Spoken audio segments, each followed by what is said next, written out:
General Command confirms that allegations of using chemical weapons in Damascus countryside are baseless and categorically false.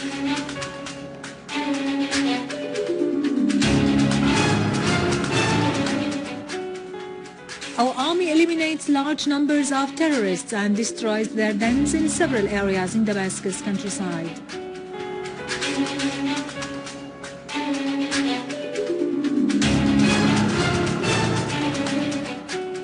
Iraqi border guards foil an infiltration attempt by terrorist groups from Syria into Iraq.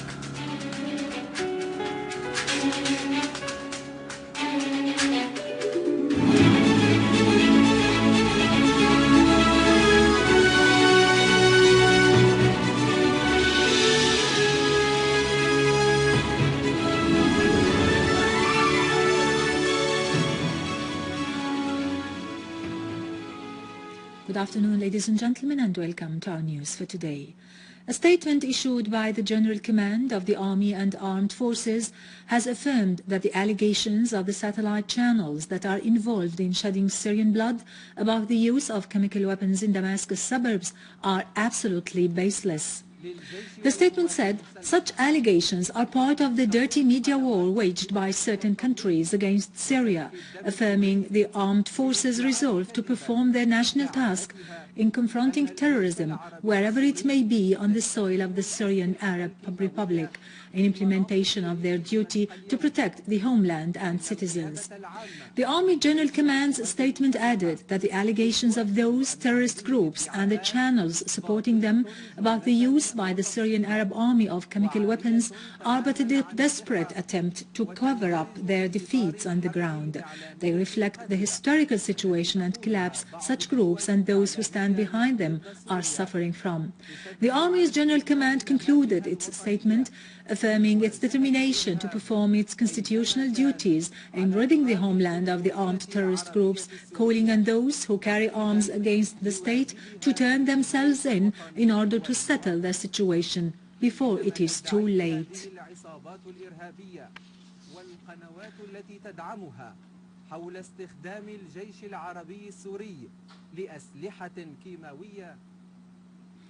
The Ministry of Information has described as untrue reports published by Al Jazeera, Al Arabiya, Sky News and other satellite channels that are involved in shedding Syrian blood about using chemical weapons in Al-Ghouta, dismissing such reports as an attempt to distract the Investigation Committee on Chemical Weapons away from its tasks.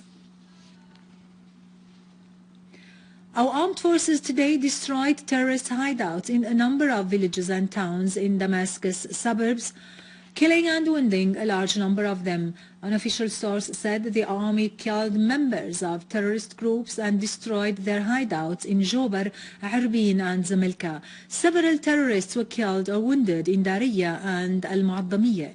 Their arms and ammunition were destroyed.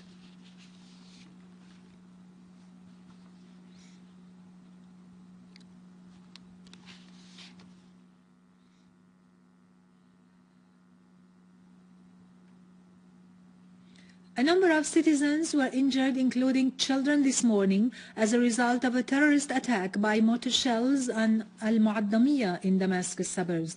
The terrorists targeted citizens' houses in the eastern part of the town, wounding 11 citizens, including children. Among the wounded who were moved to Al-Muasat hospital were 7 children, including a 9-month-old baby who was in a critical condition. In Jaramana and Ad-Dukhaniya in Damascus suburbs, 4 citizens were killed and others were injured as a result of terrorist attacks with mortar shells in both towns. A police command source said the terrorists targeted with mortar shells Al-Baladiyya, Kashkul, Al-Wahda, Al-Janayin and Al-Rawda in Jaramana, killing 2 women and an 80-year-old child and injuring 13 citizens, inflicting huge material damage on houses. The source added that a mortar shell fell on Ad-Dukhaniya, killing 1 citizen and damaging a number of houses. The source said that the terrorists targeted the police hospital in Harasta with mortar shells. The losses were confined to material damage. On the other hand, security and stability were restored to Ash-Shurta and Qom al-Hajar neighborhoods in Al-Sbaina in Damascus suburbs. The army seized a field hospital and a terrorist hideout, eliminating several armed men and capturing 3 terrorists. In Daraa and its countryside, units of the Syrian Arab Army killed many terrorists and injured several others. A military source said that units of the Syrian Arab Army destroyed 2 hideouts for the terrorists in the city of Daraa, killing all terrorists inside, including the Saudi terrorist Naji Badr Surur. The source added that a Syrian Arab Army unit carried out a qualitative operation against a hideout for an armed terrorist group, so-called the Brigade of Nawa Martyrs, killing most of them.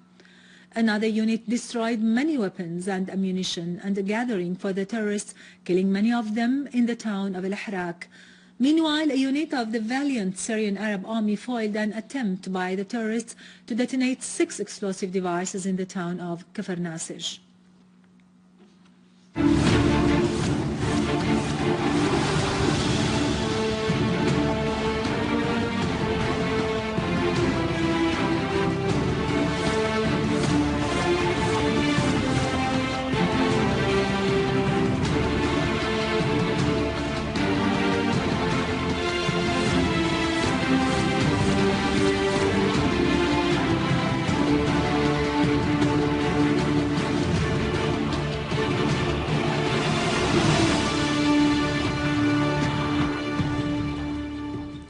Russian Foreign Minister Sergei Lavrov discussed with the General Secretary for the Saudi National Security Council, Bandar Sultan, issues related to the regional situation, especially the current situation in Syria and Egypt. The Russian Foreign Ministry announced that a telephone conversation was made between Lavrov and Bandar under the request of the Saudi official, during which they discussed bilateral relations. It is worth mentioning that a report published by the Lebanese daily As-Safir informed that Bandar achieved no results during his trip to Moscow last week. The report pointed out that Bandar tried to influence the Russian stand regarding the Syrian crisis and the Iranian nuclear file, but he failed to achieve any results despite the economic temptations offered to the Russian leadership. Iraqi troops intercepted a terrorist group which was trying to cross the Iraqi-Syrian borders, arresting dozens of them. Iraqi border guards foiled an attempt by terrorists and smugglers from Syria to Iraq through Al-Anbar and Ninawa crossings. The Iraqi Interior Ministry said in a statement that a terrorist group tried to get closer to the Iraqi-Syrian borders when the Iraqi army confronted them. The clashes injured 1 Iraqi policeman and caused material damages. The Iraqi armed forces confiscated a workshop for building remote control aircraft equipped with reconnaissance cameras affiliated to the terrorist Al-Qaeda organization. Iraqi forces arrested a leader in the so-called Free Army and 2 other members south of Kirkuk. A security source said that the preemptive operation was carried out by Iraqi intelligence that confiscated 4 reconnaissance planes ready for use, especially in bombing Al-Qazimiyah city with nerve gas. The source added that Iraqi troops arrested 76 terrorists, including the so-called Wali of Tikrit.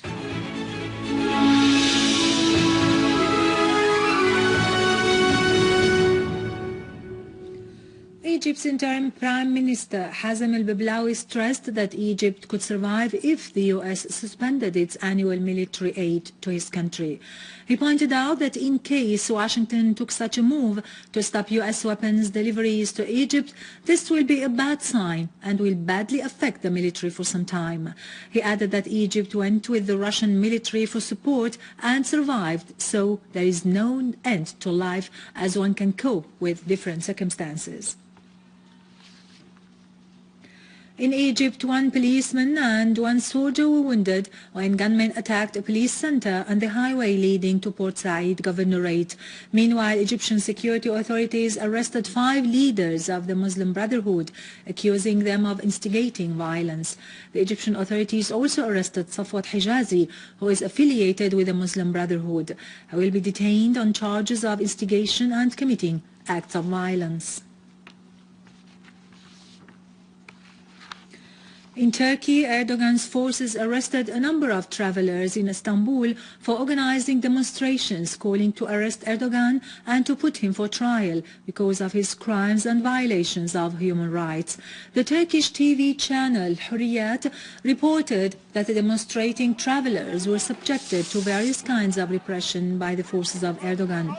Despite this intimidation, the travelers insist on delivering their message of rejecting Erdogan's policies during their trip across Turkey, which is organized under the title of the March of Justice. The trip started on July 18 last year from Antalya into Eskişehir and Ankara and then into Taksim Square. Opposition parties are scheduled to organize similar mass demonstrations next September across Turkey. Now to latest business and market news, but after a short break. Stay tuned.